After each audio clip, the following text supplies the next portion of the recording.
Bonsoir à tous, bienvenue dans cette édition du journal.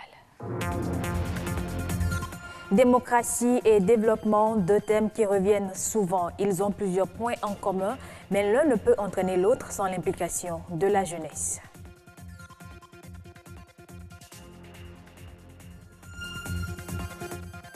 Brûler des calories par la marche et débarrasser par la même occasion l'environnement de ces déchets plastiques. C'est l'objectif de Eco Running.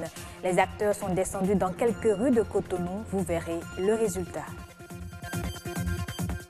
Et puis, 3 en 1 pour Carmen Toudonou. La journaliste écrivaine a lancé samedi dernier 3 nouveaux ouvrages qui viennent enrichir la palette de la littérature béninoise.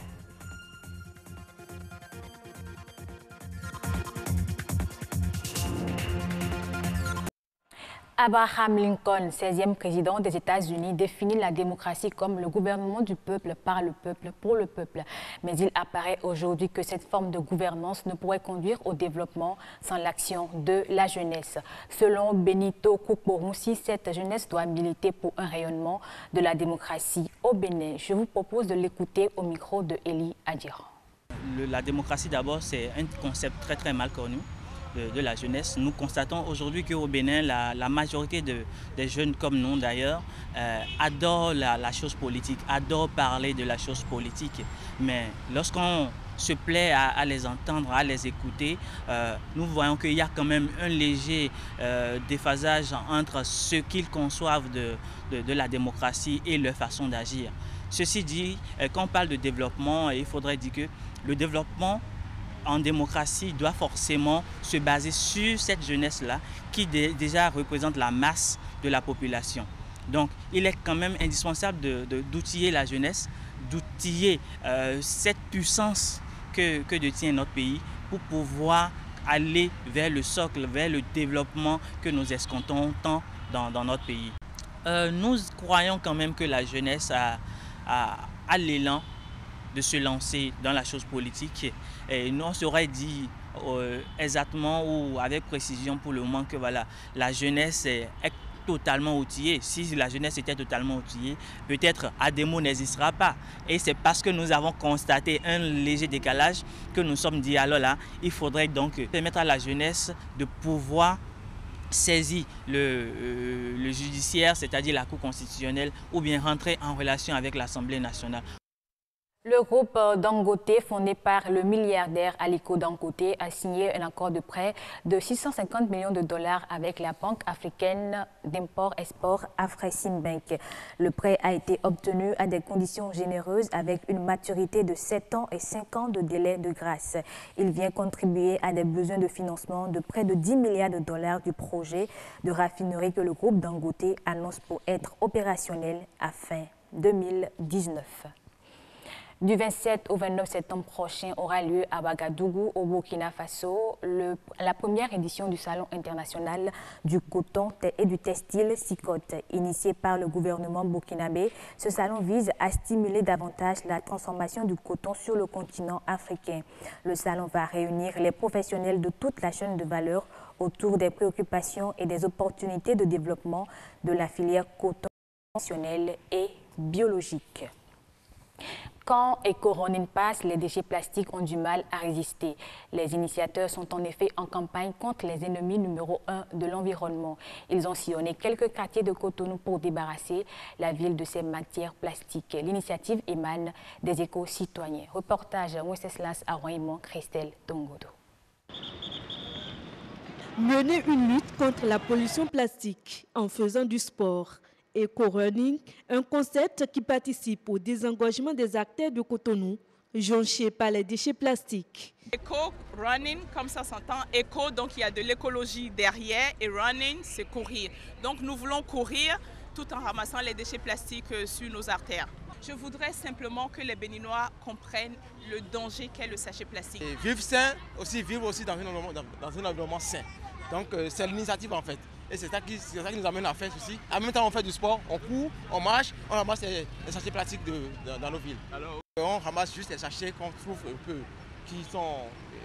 qui encombrent, voilà, qui sont plus légers, on les ramasse et histoire de débarrasser, comme je le dis, la vie des sachets plastiques. Plusieurs quartiers de la capitale économique ont reçu la visite de ces éco-citoyens. Environ 500 kg de déchets plastiques retirés, un acte de salubrité publique.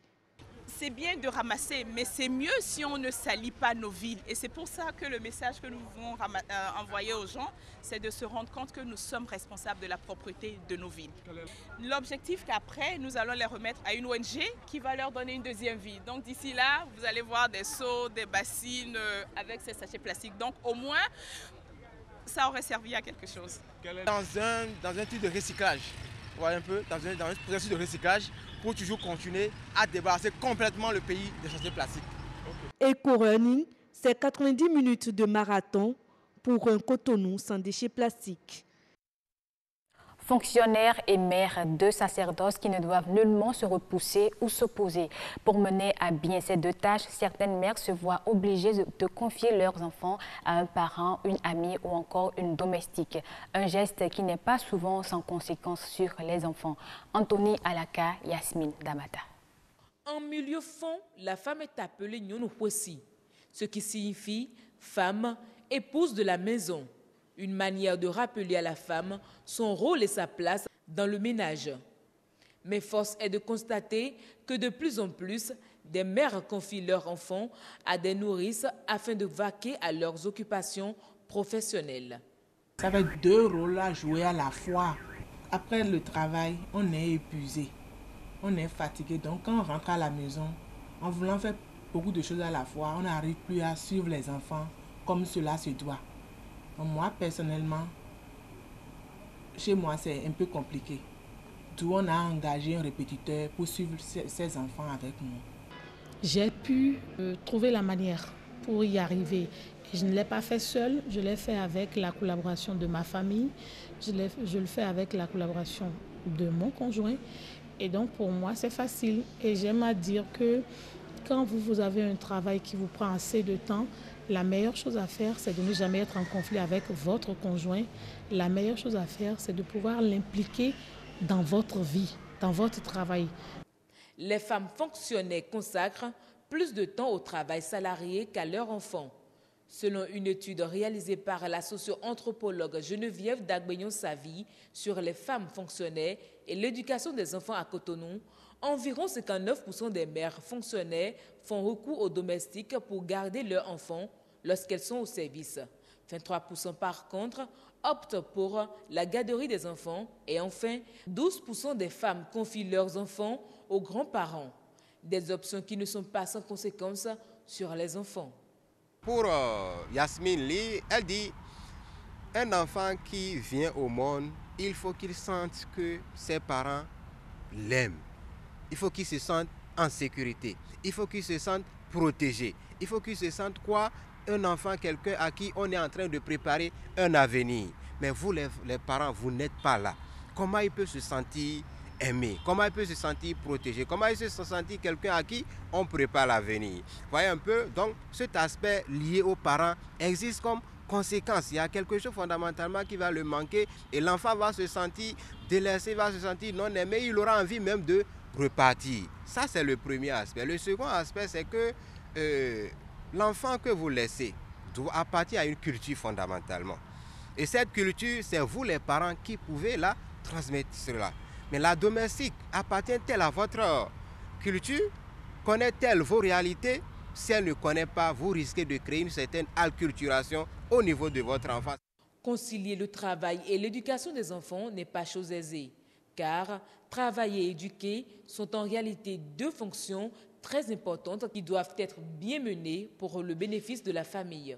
Pour les socio-anthropologues, il serait idéal aux parents de prendre en main l'éducation des enfants en ménageant leur programme en fonction de leur progéniture. 3 nouveaux ouvrages dans les rayons de la littérature béninoise, Le Vert, le Rouge et le Noir, Carmen Fifonsi Abouki et Le Lionceau et le Papillon. Il s'agit d'un essai, d'un recueil de nouvelles et d'un livre de jeunesse. Des chefs-d'œuvre de Carmen Toudonou, tous portés à la connaissance du public le week-end dernier. Bernol Djogbe, Herman Rodrigue Amégan.